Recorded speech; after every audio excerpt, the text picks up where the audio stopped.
How to sign in to Outlook account. In this tutorial, I'll show you how to log in to Outlook using your email address and password. First, open any web browser on your computer. In this example, we'll use Chrome. Click on the address bar, type outlook.com, and press enter.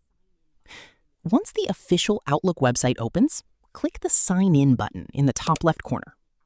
You'll be taken to the Outlook login page. Enter your Outlook email address, then click Next.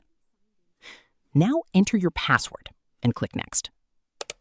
If your login details are correct, you'll be signed in to your Outlook account. You can now access your emails, contacts, calendar, and other Outlook features. And that's it. You've successfully signed into your Outlook account using your email address and password. If this tutorial helped, don't forget to like the video, subscribe to the channel, and check out more Outlook tips and tutorials.